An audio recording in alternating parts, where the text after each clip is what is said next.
Enquanto isso, lá na CPI do INSS, o bandido chega lá e fala assim: eu me reservo ao direito de permanecer calado.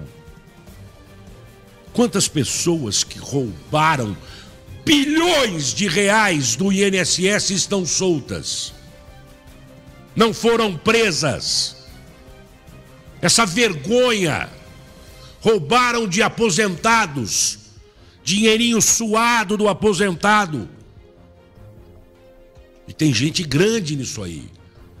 Tem muita gente grande nisso aí. Ontem, o operador financeiro do careca do INSS, que o Supremo Tribunal deu o direito dele não participar da CPI. Essas pessoas têm direito. E o jovem que estava vendendo docinho não tem direito nenhum. Olha só o que aconteceu na CPI ontem. Se não é de dar nojo, de vergonha, se não é uma vergonha isso. Presta atenção.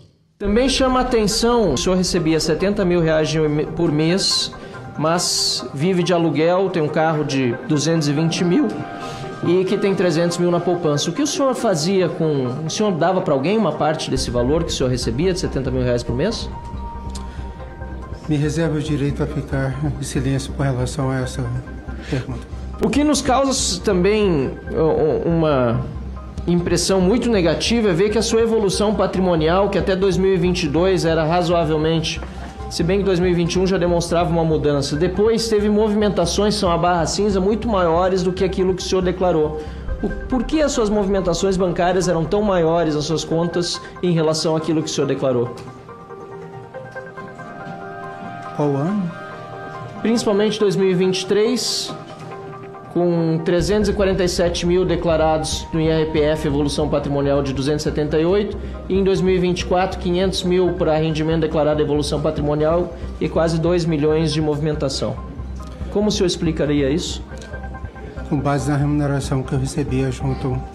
Ela é suficiente para explicar os quase 2 milhões de movimentação na sua conta? Sim. Testemunha que esteve aqui presente é que ele participou de diversas empresas que têm todo o indicativo de serem de fachada. A testemunha não conseguiu descrever um serviço prestado.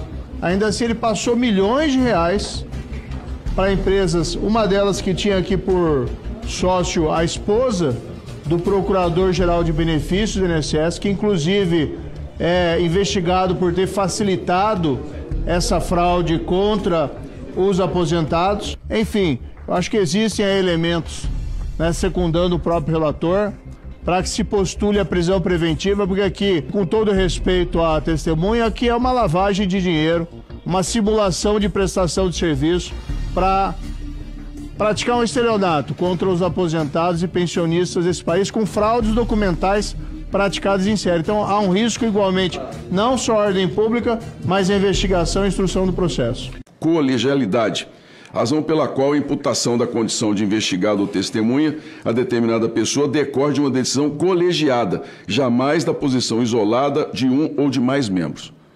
Não está aqui ninguém que queira uma condenação antecipada de quem quer que seja, porque nós estamos aqui para investigar, mas está aqui quem tem de zelar pela lei e pela Constituição.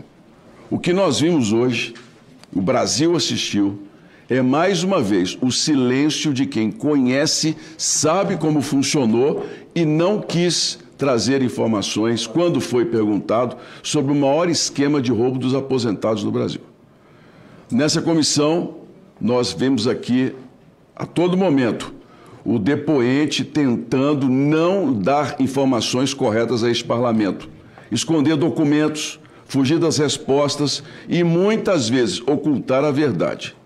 Mas aqui, senhores, e quero deixar isso muito claro, não é terra sem lei. A nossa paciência, ela tem limites. E a nossa determinação, não. Nós vamos até o fim com essa investigação. O crime de falso testemunho previsto no artigo 342 do Código Penal é gravíssimo. Quem mente diante dessa CPMI não afronta apenas os deputados e senadores, afronta a nossa lei, a Constituição e o povo brasileiro. Quando alguém esconde a verdade aqui dentro, é um desrespeito, especialmente, neste caso, aos aposentados na fila do remédio, a viúva que chora para pagar as contas, quem faltou dinheiro no final do mês, para tudo isso. E está muito claro pela documentação que nós temos nessa CPI, que o esquema era totalmente conhecido, especialmente pela experiência profissional da testemunha que veio até esta CPMI.